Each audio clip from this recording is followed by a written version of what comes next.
आप और हम में आपका फिर स्वागत है। हम बात कर रहे हैं यशवंत सिन्हा से, जो देश के वित्त मंत्री थे, विदेश मंत्री थे, और कह रहे हैं चिदम्बरम ने अर्थव्यवस्था को वहीं पहुंचा दिया जहां से वो चली थी 1991 में। आपने बहुत सख्त बयान दिया है चिदम्बरम के बारे में। आज तक 5 साल के जो बजट पेश करते रहे, कभी ऐसी बात सुनने में आई नहीं। तो ये 5वें साल में आप कह रहे हैं कि अर्थव्यवस्था बिल्कुल खजाना खाली करके, खोखला करके अगर जाएंगे, तो आप उम्मीद कर रहे हैं कि वो जाएंगे?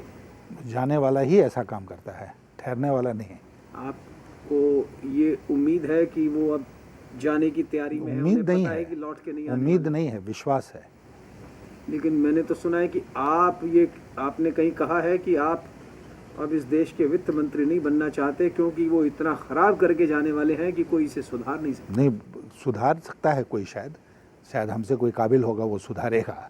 लेकिन मैंने ज़रूर इस बात को कहा है कि अर्थव्यवस्था इतनी चौपट ये करके जाएंगे, ऑलरेडी इतनी चौपट हो गई है कि शायद वित्त मंत्रालय जो है उसके दहलीज पर नहीं ही जाना बेहतर होगा किसी के लिए। लेकिन अब प्रधानमंत्री जी खुद ये कह रहे हैं कि ये कैसीनो कैपिटलिज्म जो है ये 1991 में जी। कैसीनो कैपिटलिज्म लाया कौन इस देश में? यही डॉक्टर मनमोहन सिंह वित्त मंत्री थे। आज वो कैसीनो कैपिटलिज्म की बात कर रहे हैं। वेला रवि साहब कह रहे हैं ये ग्लोरीफाइड कैसीनो है, जुआ घर है शेयर मार्केट, जिसके ऊपर इर्द गिर्द सारी देश की अर्थव्यवस्था विश्व की घूम रही है। नहीं, सारी देश की और विश्व की अर्थव्यवस्था तो इर्द गिर्द उसके नहीं घूमती है। सब लेकिन लोग जो है वो चैनल लगाकर बैठे रहते हैं टीवी के आगे, मॉनिटर के आगे, और शेयर मार्केट का उतार चढ़ाव देखते हैं। अगर उनके पैसे लगे हैं तो जाहिर है कि उस पैसे की कीमत जो है वो घटते घटते 25%, 20% रह जाएगी, तो उनको चिंता होगी।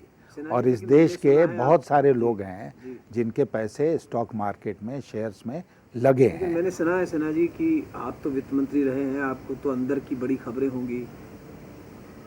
ये पॉलिटिशियन, ब्यूरोक्रेट्स, जो भी बड़े बड़े उद्योगपति अपना ही पैसा बाहर ले जाते हैं और फिर पीएन रूट्स के माध्यम से अपना ही पैसा अंदर लाते रहे हैं, और अब पीएन रूट के माध्यम से फिर बाहर ले जा रहे हैं जी, फिर बाहर और इसीलिए शुरू से ही हम लोगों ने ये मांग की कि पीएन रूट को बंद करो। और काला धन अंदर लाते हैं। और सरकार ने इस बात को कोई महत्व दिया और 2007 में बंद किया था। बंद किया। और फिर अभी जो संकट आया है उसका सहारा लेकर वो दोबारा पीएन रूट को वापस लाए। मनमोहन सिंह जी को अब याद आई है इस कैसीनो कैपिटलिज्म की, जिसकी शुरुआत उन्होंने 91 में की, कि शेयर मार्केट जो है वो हमारी अर्थव्यवस्था का बैरोमीटर माना जाता था, ग्रोथ का माना जाता था। क्योंकि जब शेयर मार्केट ऊपर चढ़ती थी तो कभी किसी सरकार ने ये नहीं कहा कि भैया आप शेयर मत खरीदो, बहुत गर्म हो गया है। ये जब गिरती है तभी आके बयान जो देते हैं। आपको नहीं लगता कि ये कहीं ना कहीं कुछ बात ऐसी जरूर है कि जिसमें लोगों के वेस्टेड इंटरेस्ट है? नहीं, वेस्टेड इंटरेस्ट हैं, लेकिन देखिए शेयर बाजार जो है, यानी सारे देश को इस कैसीनो कल्चर में डाल दिया गया और अब कह रहे हैं साहब ये तो हाहाकार। दो बातें मैं कहूँगा गंभीरता के साथ कि स्टॉक मार्केट का एक महत्व होता है किसी भी अर्थव्यवस्था में, क्योंकि आप जब बचत करते हैं तो उस बचत को आप पोस्ट ऑफिस में डाल सकते हैं, उस बचत को आप बैंकों में डाल सकते हैं, उस बचत को आप शेयर बाज़ार में लगा सकते हैं। ये आपके ऊपर निर्भर करता है कि आप उससे कितनी आमदनी करना चाहते हैं अपनी बचत से। और अगर आपको ये विश्वास होगा कि शेयर बाज़ार में लगाने से हमको ज़्यादा फ़ायदा होगा तो आप शेयर बाज़ार में लगाते हैं। घाटा भी होगा, बैंक में रखने में घाटा नहीं होगा, पोस्ट ऑफिस में रखने में घाटा नहीं होगा, शेयर बाज़ार में घाटा भी हो सकता है। जानबूझ के लोग ये रिस्क लेते हैं, ठीक है। लेकिन शेयर बाज़ार जो है वो बचत का एक ज़रिया है और इसलिए किसी भी देश की अर्थव्यवस्था है उसका अपना स्थान है। अब मैं ये नहीं कह रहा हूँ कि शेयर बाज़ार जो है वही सूचकांक है, लेकिन काला धन उसमें ना लगे, उसमें रेगुलेशंस स्ट्रांग हो, उसमें मजबूती आए, वो काम तो नहीं हो रहा। नहीं, सरकार जब चाहती है पीएन रूट खोल देती है, जब चाहती है शॉर्ट सेलिंग पे बैन लगा देती है, जब चाहती है उसको खोल देती है। देखिए, शॉर्ट सेलिंग पर बैन लगता है नहीं लगता है वो भी एक इशू है, पीएन रूट्स भी एक इशू है। हमारे यहाँ तो नेकेड शॉर्ट सेलिंग जिसको कहते हैं वो भी हो रहा है।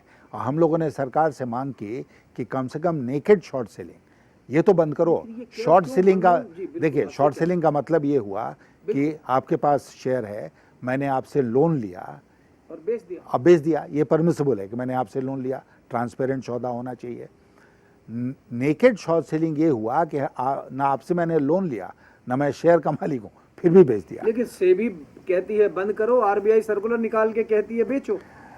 नहीं, अब ये इस ढंग नहीं, सेबी ही नहीं, हमारे वित्त मंत्री ने एक दिन बयान दे दिया कि जो FIIs ओवरसीज एंटिटीज को उन्होंने दिया है उसको वो अनवाइंड करेंगे, वापस लेंगे, और ऐसा नहीं हुआ तो उसका भी असर पड़ा मार्केट के ऊपर।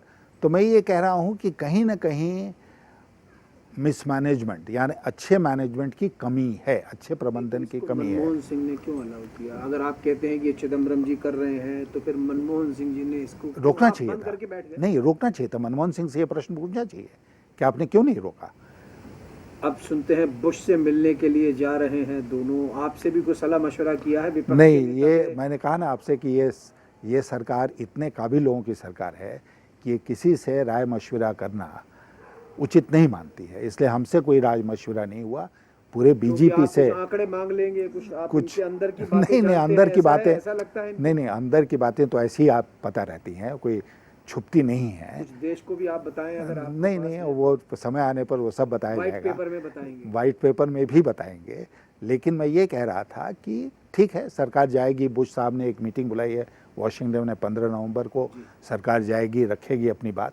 लेकिन मैं आपसे कहना चाहता हूं कि अंतर्राष्ट्रीय स्तर पर जो व्यवस्था है, अमेरिका में ये संकट क्यों आया? क्योंकि उनका जो रेगुलेटरी मैकेनिज्म था, जो उनकी रेगुलेटरी व्यवस्था थी, वो पूरी तरह से अक्षम सिद्ध हुई। वो वहाँ रेगुलेटरी मैकेनिज्म था ही नहीं, हाँ, फ्री इकोनॉमी। नहीं, फ्री इकोनॉमी में भी वहाँ रेगुलेटर्स हैं, लेकिन उन्होंने अपना काम नहीं किया।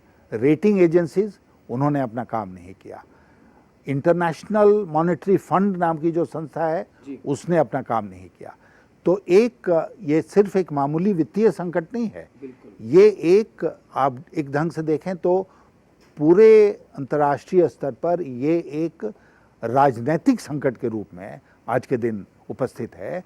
और जब तक कि दुनिया भर के नेता मिलकर एक न्यू फाइनेंशियल आर्किटेक्चर के बारे में मत नहीं बनाएंगे, तब तक इस तरह के संकट से मुक्ति नहीं पा सकते हैं। तो ग्लोरीफाइड कैसीनो से बाहर निकलने का तरीका हमको ढूंढना पड़ेगा। ग्लोरीफाइड कैसीनो से बाहर निकलने का तरीका ढूंढेंगे, वाइट पेपर निकालेंगे, बहुत सी बातें जानते हैं, सही वक्त पर बताएंगे। ब्रेक के बाद पूछेंगे, सपने देख रहे हैं, कैसे आएंगे सत्ता में? देखते रहिए आप।